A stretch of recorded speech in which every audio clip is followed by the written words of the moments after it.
throughout my life, until the Japanese invasion,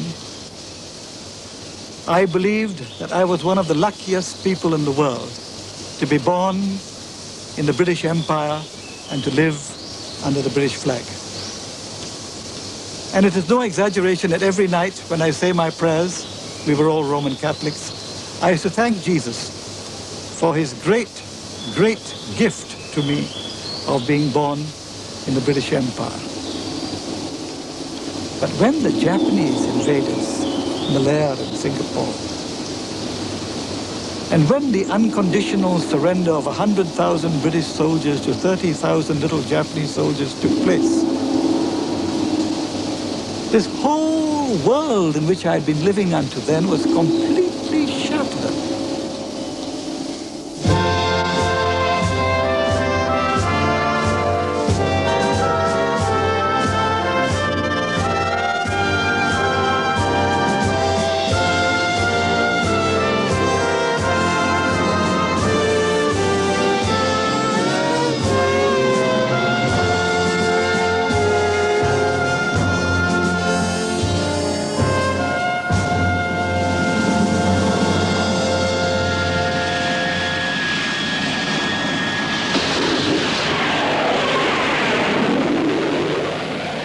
In the 19th century, the heyday of empire, Britain used to send a gunboat or a regiment to stamp on any threat to its colonial interests.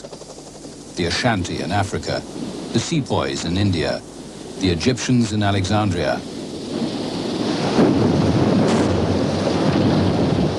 In 1982, Britain sent a task force to seize back the Falklands, one of its last and most distant colonies. This expedition aroused again the spirit of an empire ready and able to look after its own. I'm very glad that we had a sense of honor, that we weren't going to let the British territory be overrun. I'm glad that we had still the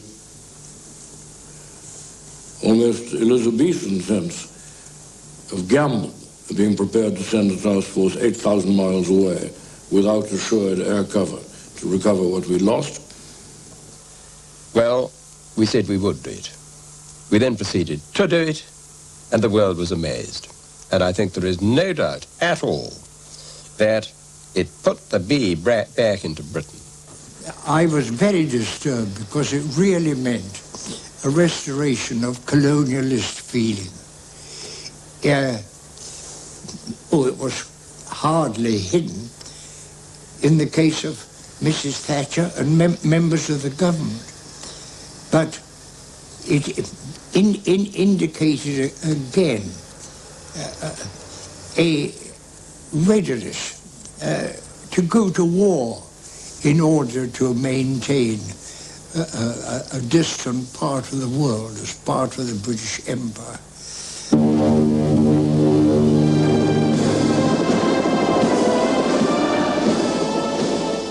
Until the start of this century, the empire flourished thanks to the occasional use of brute force. This allowed the guardians of empire to conduct their business like gentlemen.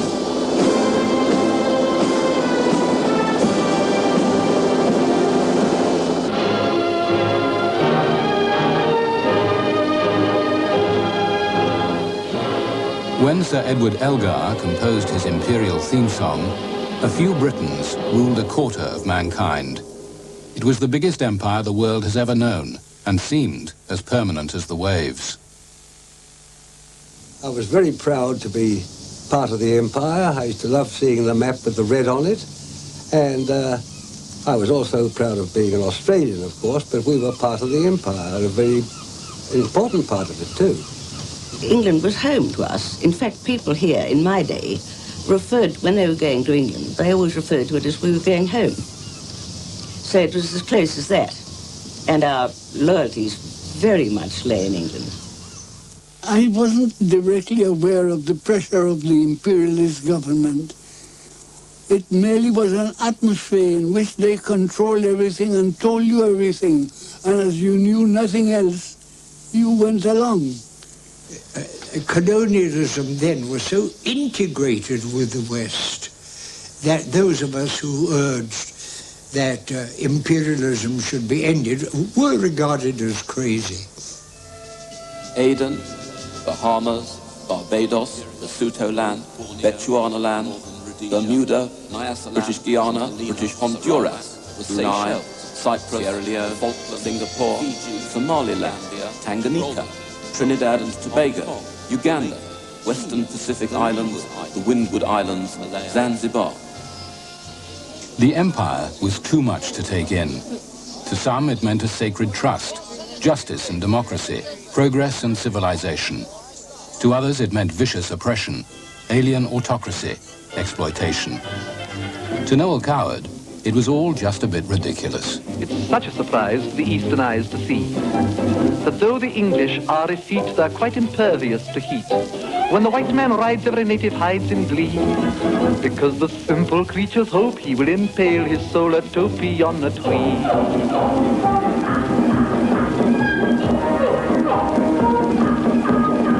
It seems such a shame when the English claim the earth, that they give rise to such hilarity and mirth. But mad dogs and Englishmen go out in the midday, out in the midday, out in the midday, out in the midday, out in the midday, out in the midday, out in the midday sun. That sun, they used to say, never set on the British Empire. When the new King Emperor, George V, visited Delhi in 1911, he knew that behind the pomp and circumstance lay the unswerving loyalty of the Indian Army. In the First World War, 2.5 million colonials joined up. It was their readiness to die that gave the British Empire its victory. But the cost was so high that millions felt this must be the war to end all wars. We began the No More War movement after the war. It was taken up amazingly throughout the world, and we had simultaneous demonstrations in the capital of very many countries indeed. And of course, we not only demanded no more war, we demanded the end of imperialism, which was so largely the cause of war. The First World War led to nationalist uprisings against imperial control. In India, Britain rode out the storm. But near home in Ireland, and at the imperial crossroads in Egypt, Britain was forced to yield. The end of empire had begun. In 1920, Britain had responded with a propaganda gesture on a grand scale. The heir to the throne was put to work, together with his friend and relation, Lord Mountbatten. What did one really know about the empire? Very little. Most of it was hard to get at. There was no air travel in those days, and practically no films to reveal it to us. So all I knew was what I'd read and heard. My cousin, the Prince of Wales, was the most popular figure at that time. It was considered that nothing could be better for empire relations than a tour around it by the Prince of Wales.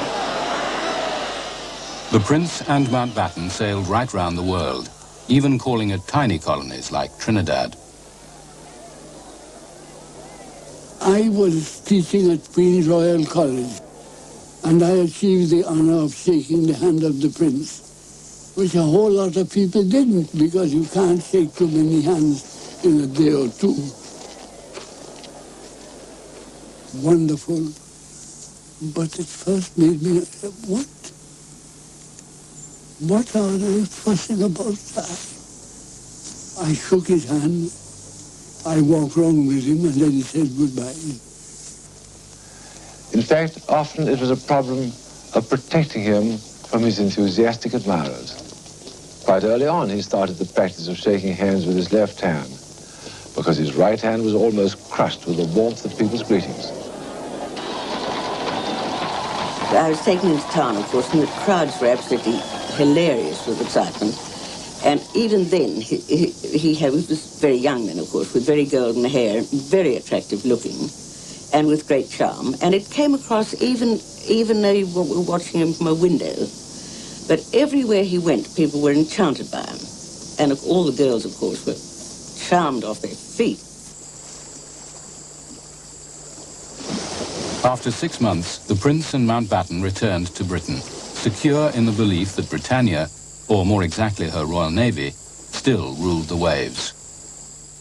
The British Empire had been built up by the superiority of British naval power over any other country, really dating back to the Armada. It took a little time to develop.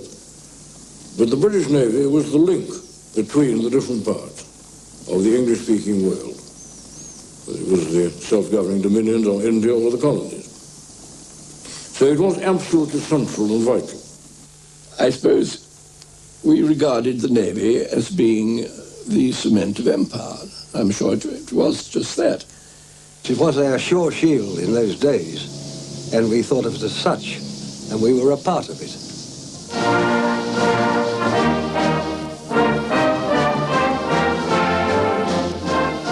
The senior service expected to be taken seriously, at least most of the time.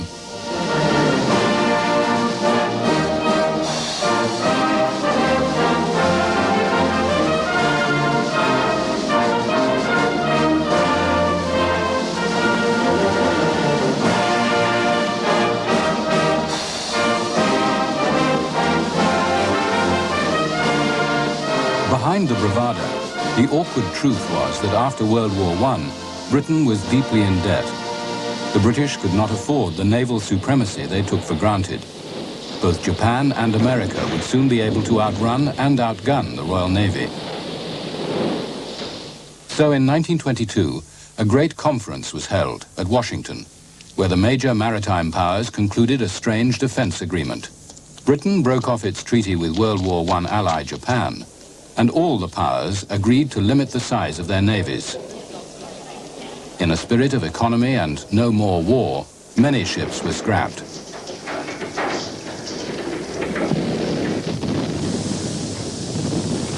Well, more's the pity about the Washington Treaty, I think. As so often happens, we, the law-abiding citizens, stuck to it, others did as they liked. It was a disaster in many ways for us. We had to sink the Australia outside the Heads. There was no more war. War for civilization had been won, and we could relax and live under the Washington Treaty. The Washington Treaty, in the words of my great boss, Admiral Lord Cunningham, he said that was the end of the Royal Navy and of the British Empire as the first naval power of the world, the beginning of the end. And this meant that instead of having overwhelming superiority in the Indian Ocean, the Pacific, and the Atlantic, and the Mediterranean, we were really reduced to the Mediterranean and the Atlantic. And so we built the base in Singapore so that we would be able to reinforce the Indian Ocean, and therefore Australia and New Zealand, as well as India and Malaysia, if there was a crisis. Key British bases had long locked up the globe. Gibraltar and Malta for the Mediterranean, Aden, the Cape, and Ceylon for the Indian Ocean, and at the foot of British Malaya, commanding the Oriental trade routes, Singapore. Now that Britain had neither the money nor the ships to maintain a Far East battle fleet, nor Japan as an ally to do the job, Singapore took on a new role. It was to become a base without a fleet. When British interests were threatened, a fleet would be sent from home waters and here fitted out for battle. We stopped at the then completely undeveloped Singapore in those days, and I so particularly remember going up to what eventually became the dock, and it was just like seeing a vast sort of sandcastle marked out like a child's thing, marked out in what I've already unkindly referred to as a mangrove swamp, and you could just see the lines laid out, you see, and eventually from that the dock was developed. The centerpiece of the new naval base was to be a massive dry dock, built in Britain and towed the 8,000 miles to Singapore. But construction work was spasmodic. It was pushed ahead, then cut back by successive governments. Finally, in 1938, it was finished. It was the largest naval dock in the world at that time, and it was deliberately opened at a ceremony with great pomp and show and publicity in order to emphasize the stability of British rule in Southeast Asia and the forces available to support that position. Singapore was a totally imperial creation, and yet it was here that Britain's empire was to suffer its most stunning defeat. Singapore had been founded by Sir Stamford Raffles in 1819 to dominate the trade between India and China. It grew under British rule into a bustling commercial metropolis. In the pre-war era, even then, we were very important in the economic life of the British. We supplied rubber, tin, and these were the two main export earners for the British. Our country exported these. All the export earnings landed in London, and these were the British. They not only took away the wealth of this country, but the executives who were here then, their salaries used to run into thousands, and ours had lowly jobs. We went to English schools, sang God Save the King, Rule Britannia, Britannia rules the waves. So it's a kind of love-hate relationship. We like the English language and literature and stories, but we find that we didn't like the people who spoke them or wrote them. I felt that Singapore had become so commercialized that all the commercial values were coming first. That the people who were living there, of course, were living under conditions of very great comfort. I mean, everybody had plenty of servants and one thing and another, you know. Oh, one splendid moment. We all enjoyed it. The Sunday morning jaunt to the Seaview Hotel. Charming, beautiful, such service. And we all got plastered on, usually the hard stuff. And of course, every session had to end by a singing of that notable song. There'll always be an England. While there's a country lane, wherever there's a cottage smoke beside a field of grain, there'll always be an England, and England shall be free. If England needs as much for you as England means for me.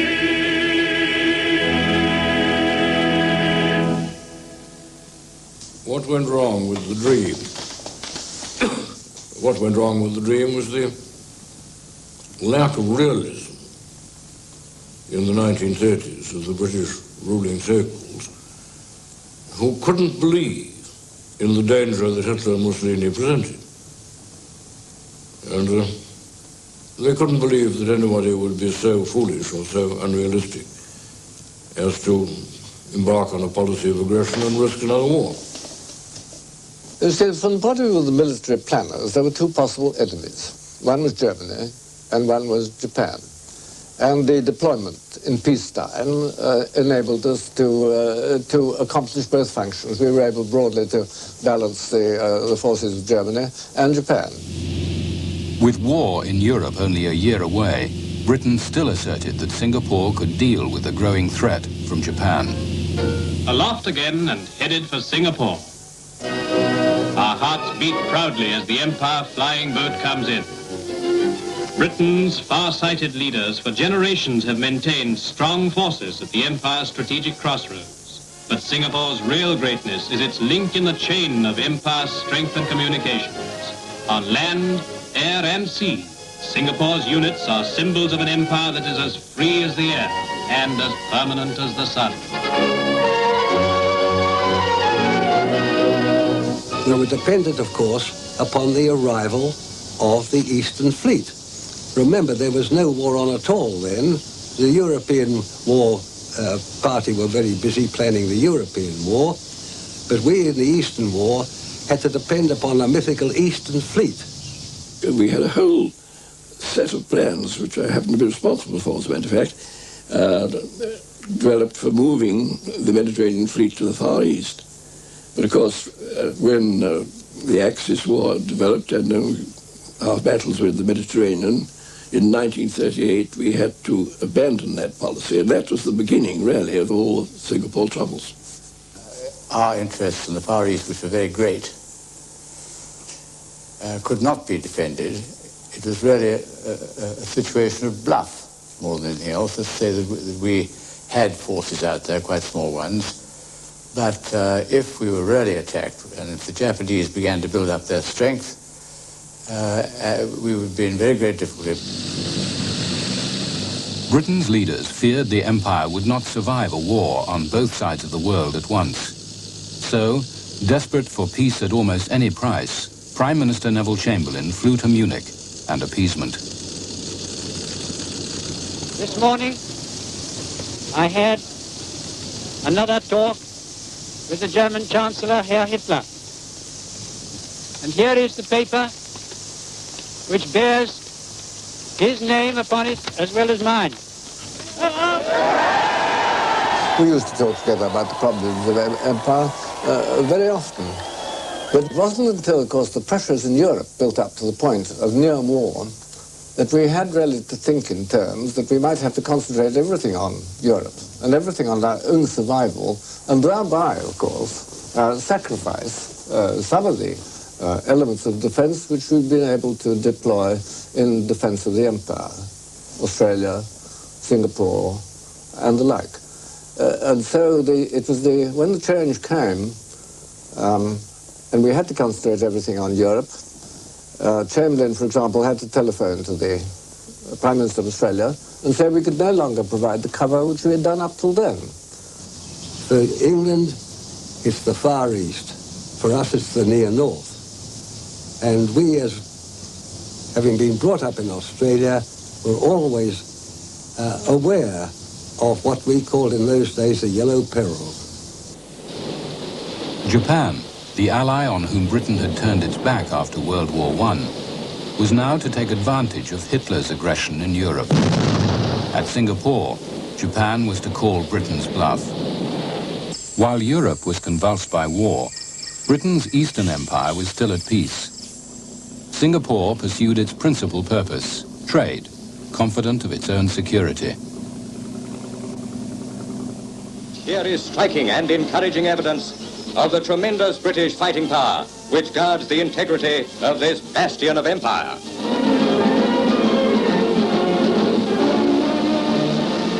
Wartime newsreels were principally morale boosters for beleaguered Britain. By passing on the optimism of official propaganda, they helped to spread the myth of Fortress Singapore.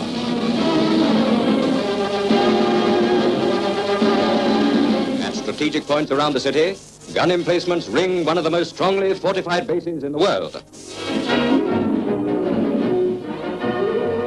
The garrison, which is being continually reinforced, is fully capable of maintaining Singapore as a city of the British Lion. Even the Americans, long the leading opponents of empire, put about the illusion. Long before the outbreak of World War II, the name Singapore had become symbolic of military might. For on this strategic island, Britain had built for its navy and those of its allies the world's largest naval operating base. The facilities of Singapore, its machine shops and dry docks, were to be shared jointly by the allied navies.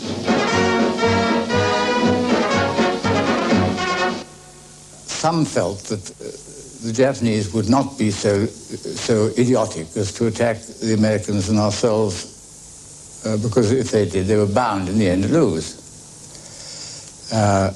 Churchill certainly felt that, and I heard him say to the Chief of Staff on more than one occasion, "I do not believe that the Japanese will be so stupid as to do this." Even without the Japanese in the war, Churchill was desperate for American backing. He sailed in Britain's newest battleship, the Prince of Wales, to meet President Roosevelt. But the American president exacted a price. The two leaders signed the Atlantic Charter, declaring that they wished to see sovereign rights and self-government restored to those who have been forcibly deprived of them. The subject peoples of the empire understood these words to be a promise of democracy and self-government for all, including themselves. And they were in the future to quote the Atlantic Charter back at Britain. But Churchill never acknowledged that meaning. For him, all that mattered was winning the war. The officers and men of the Prince of Wales will always be ready to add another page to the glorious and long annals of the Royal Navy. Against Admiralty advice, Churchill insisted on sending the Prince of Wales to Singapore. She was to have had with her an aircraft carrier as protection. But in the event, the fleet that arrived in Singapore to scare off the Japanese was only a few destroyers, an elderly battlecruiser, the Repulse, and the Prince of Wales. We went to Changi Point, which is on the coast in Singapore Island. And we were there when somebody shouted, "Hey, look at those two ships." We looked and then we saw for the first time two large warships. And somebody said, "Oh, they must be the Prince of Wales and the Repulse." And of course they were the Prince of Wales and the Repulse, the pride of the British Navy. They were sailing by majestically. The British then were showing the flag. And I can well remember, as we steamed up the Straits of Johor, people waving to us. And I think there was this feeling in the colony that the Navy had come to the rescue. Now, I think our feelings about the Prince of Wales were that we had a slight chip on our shoulder about the Prince of Wales because she was a slight glamour puss. She'd taken the Prime Minister over to America. She'd had this scrap with the Bismarck. She'd been on a very important and successful operation in the Mediterranean and had been attacked by torpedo bombers, which had not succeeded in their attempts. And so I think there was a chip on Repulse's shoulders about this.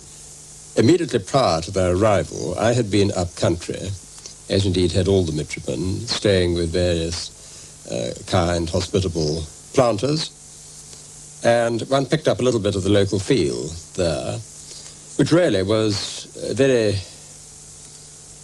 very content, very unalarmed. The Japanese were bluffing.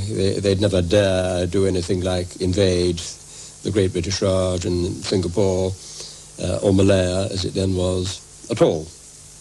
And when there were saber-rattling noises from the other side, from Japan, these were pooh-poohed. They wouldn't have the nerve. They'd never dare. And anyway, what could they do? The current conception then was these slant-eyed Orientals, their eyesight is defective. They are no damn used as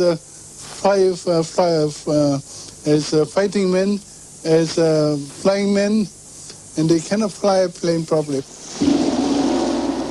At dawn on the 7th of December 1941, the Japanese, until then at peace with the West, attacked. They landed troops here in Malaya and bombed Singapore. Simultaneously, they destroyed the American fleet at Pearl Harbor. When it happened, the Prime Minister was delighted in a sense, although he was horrified at what happened at Pearl Harbor, but he said, well, now nothing matters because the Americans are on our side and we're bound to win the war. Therefore, whatever we lose, we shall get back, which is perfectly true. And he had all along taken the attitude, rightly, that getting the Americans on our side was the only thing that mattered. We had been told the Japanese couldn't fly at night, something to do with their eyesight. And I remember this red warning, we were at peace, remember. And I think this happened at about the same GMT as the attack on Pearl Harbor, when suddenly the searchlights went on, and there were 9 Japanese bombers in perfect formation, flying at night, about to bomb Singapore. And we opened fire with our 525s, in fact, from the dry dock. That was the first time we opened fire at the enemy.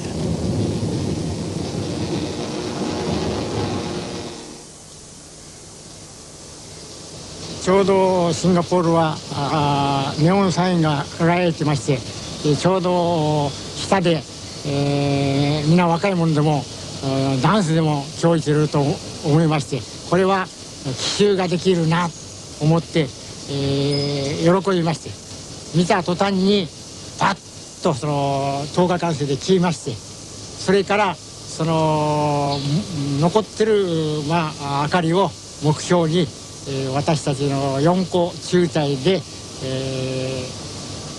シンガポール島に向かって、攻撃に行きまして。First pictures of Singapore's taste of aerial war reveal the damage done to Raffles Square in the heart of the island shopping centre. Department stores, shops and business houses. The same old story, with street clocks registering the early morning hour when death and destruction came at the hands of Hitler's yellow brothers. It's all very typical of the Nazi Nipponese Brotherhood. This part of the empire calls out for strong and immediate action. My father was the captain of the Prince of Wales. She was the flagship of Admiral Phillips. And I had dinner on board with him by invitation shortly after they got in. And I hadn't seen my father for nearly a year. And we had a very relaxed family dinner, supper, really, in his cabin, nobody else present. After dinner, we sat on the sofa, and he turned to me and said, "What do you think of the situation?" And I, in my youthful extremity of ignorance, really, said, "Let them come. Let's have a crack at them."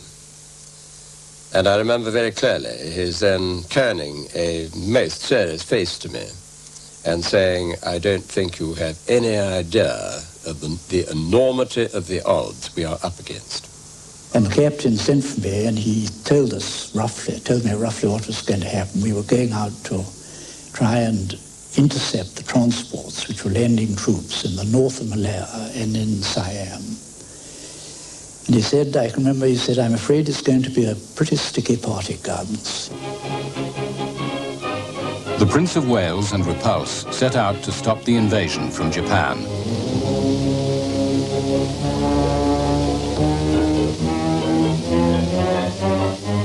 What happened next was to inspire the Japanese to make a full-length feature film for their wartime propaganda. It accurately follows the accounts of the men who took part.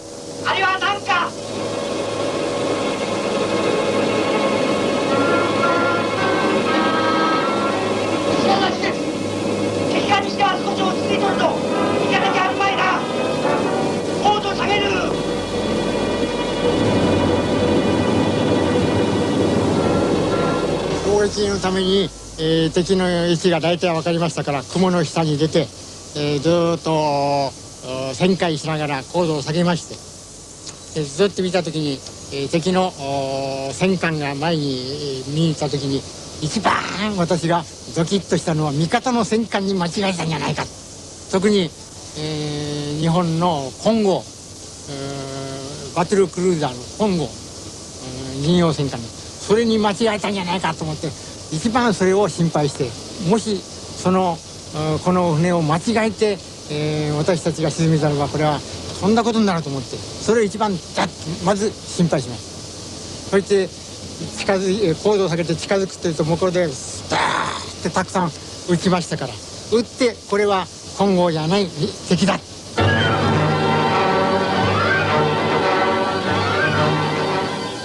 I think shortly after 11 o'clock we picked up the enemy formations coming in, aircraft, and clearly they were coming straight over us. In fact, they selected Repulse, I think, for the first attack. And it was a high-level bombing attack, the sort of thing we'd expected. Very accurate, much more accurate than the Italians or the Germans had been doing, from very high level. And the very first stick of bombs that came down from 8 or 9 aircraft came right across the ship, hit us about 2 times or 3 times. No serious damage, a lot of fire and smoke and holes and people, 1 or 2 people killed and that sort of thing, but didn't affect the ship in any way. But the next wave which arrived was an altogether different cup of tea. And these were the chaps who really did us the mortal blow. It was a most brilliantly executed operation. One has to give them that. It was their first 11.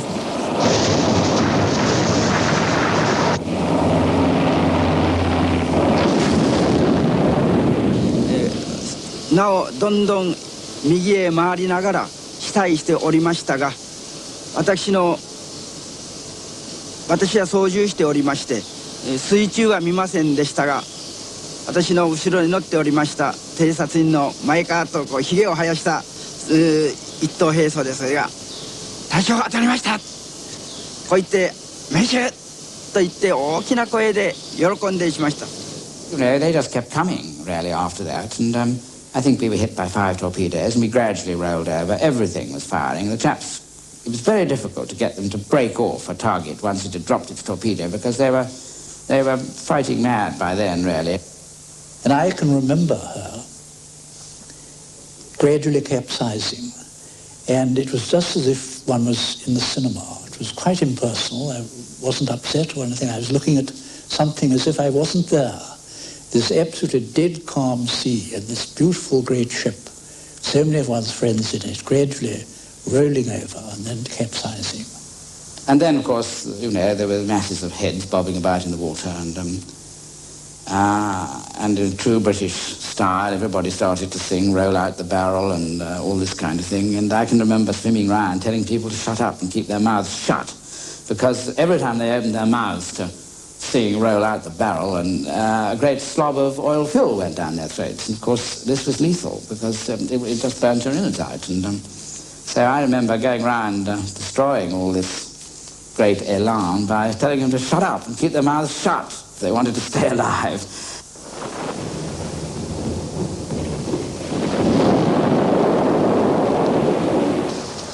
Word came through that they were being attacked by air, and of course we didn't have a carrier with us, or they didn't have a carrier with them.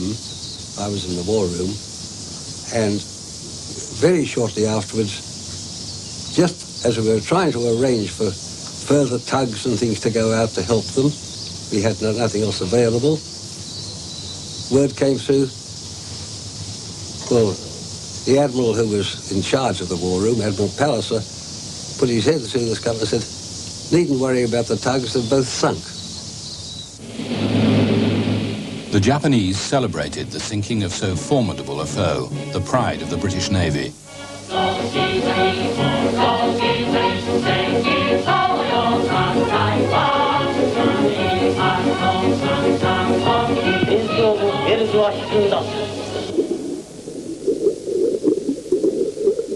"840 men died in the two ships, including Captain John Leach." I suppose in hindsight, it wasn't a very good gamble. And it must remain, I think, barely conceivable, inconceivable even, that just two ships like that could have deterred, let alone in the event stopped, the Japanese from doing almost anything they wished in the area. To that extent was utter waste. When Churchill sent the Repulse and the Prince of Wales, there was an electric shock throughout the country when they went down. But again, it was covered up. Business went on as usual in Singapore. Parties were held in Raffles Hotel, New Year parties and Christmas parties. They went on, and the European community just had complete faith in the British, and so had we. The British had always been supreme, and we just couldn't envisage the British being defeated, and we accepted. Oh, the Jeff and the Wolf and the Hun, they'll be sorry for the war that they began. They must pay the price, those three blind lies, the Jeff and the Wolf and the Hun. Germany and Italy, not Japan, were Britain's front line.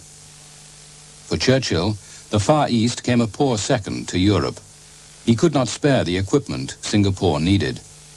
The Japanese swept through Malaya, even though they were outnumbered and often fiercely resisted by combined British Empire troops. Within 7 weeks, they were poised for the final assault on Singapore. Churchill ordered the British commander, General Arthur Percival, to fight to the last man.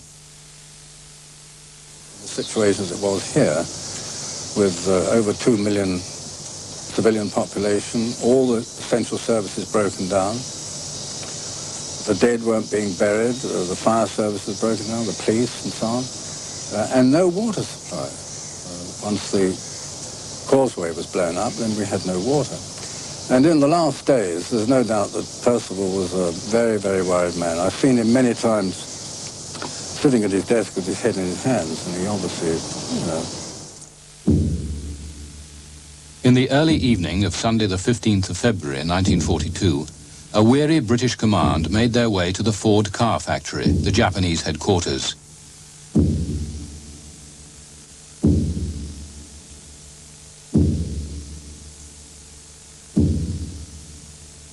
General Yamashita arrived to accept the British surrender from a wretched General Percival.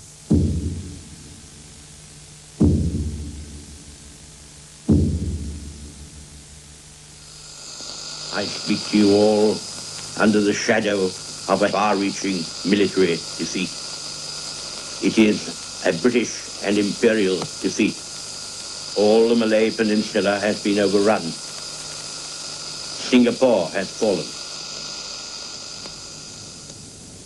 The Japanese commander himself could hardly believe it. 130,000 British Empire troops had surrendered to a quarter as many Japanese. That night, there was an uncanny silence over the whole island. The shelling stopped, the sirens stopped, no more bombing, and everybody had fear in their heart. To us, that seemed to be the end of the world. There was no hope, no future. And when capitulation came, it was a traumatic shock. An unbelievable shock. It's a ghastly end of the world that just didn't penetrate. We were frozen. We were like zombies. Well, before the Singapore surrendered, before the fall of Singapore, most people thought the British, were very wonderful. They could protect Singapore, and we were given to understand that Singapore was impregnable. And in the end, Singapore really fell, and that exploded the myth of the British, They could do everything. In military terms, the fall of Singapore was not crucial. But for the empire, its effect was shattering. Belief in British superiority crumbled.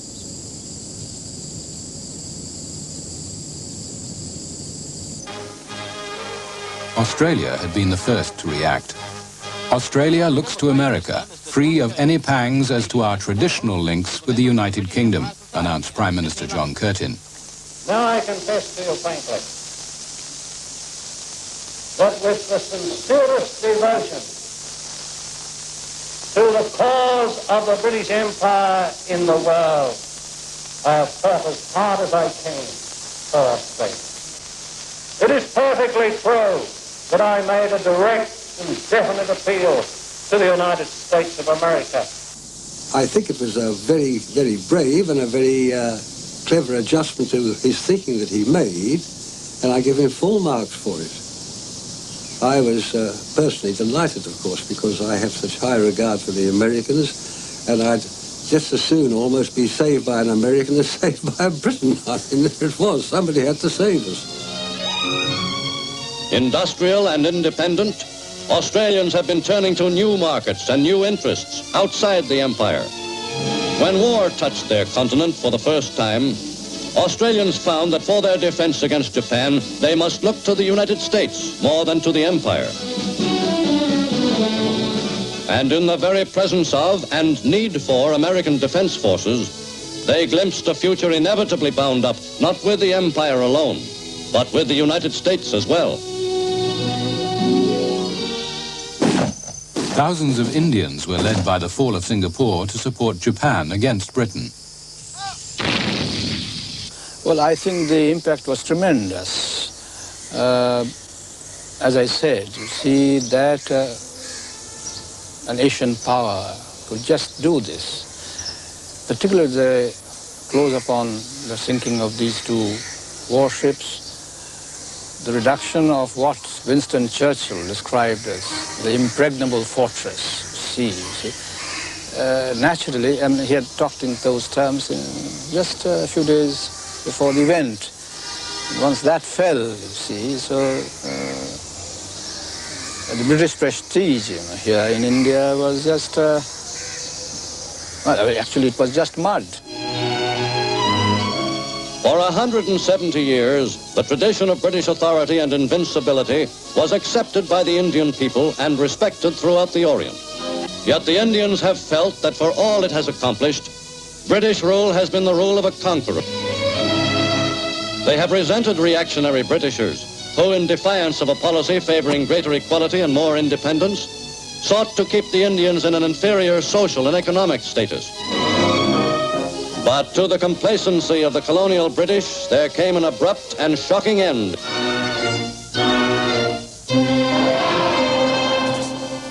The Japanese overran Burma and even bombed Australia and India. The British Raj quaked as the new imperial rival stood at their gates. India's nationalist leaders, Gandhi and Nehru, had at the outbreak of war wanted to back Britain. Now they demanded that the British quit India. Eventually, the Japanese found themselves too far stretched. The British pushed them back through Burma. Then the Americans, in August 1945, delivered the final blow. American atom bombs preempted British plans to reconquer Malaya and Singapore. All that was left for Lord Louis Mountbatten, Supreme Commander Southeast Asia, was to accept the Japanese surrender here in Singapore. Well, when the British came back, of course, we felt very happy. And my happiest moment was when the late Lady Mountbatten invited me to the City Hall to witness the surrender. That was a great moment for me.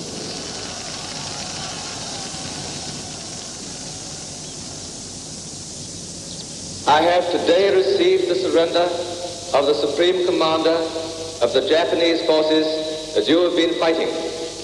And I have accepted the surrender on behalf of all of you.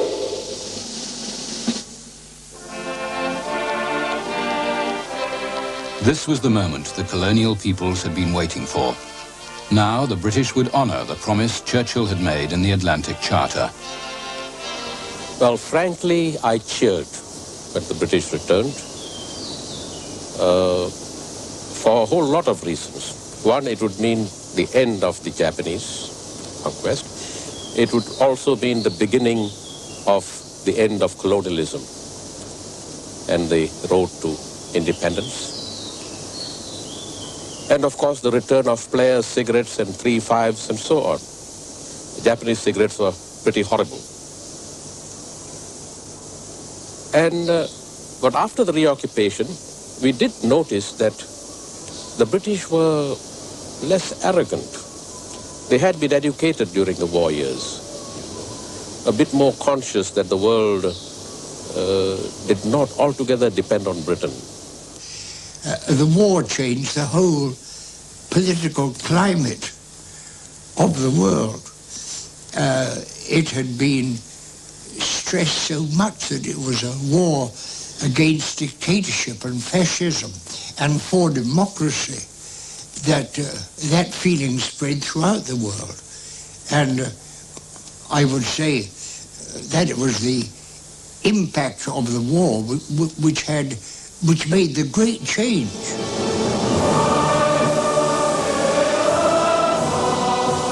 Victorious Britain was in no hurry to keep its wartime promises. The British recovered every inch of the empire, which Churchill said stands more united and powerful than at any time in its long, romantic history. He was wrong. Britain was exhausted, on the brink of bankruptcy, and overshadowed by its wartime allies, Russia and America. A wind of change was blowing through the empire, arousing nationalist demands Britain would prove powerless to resist.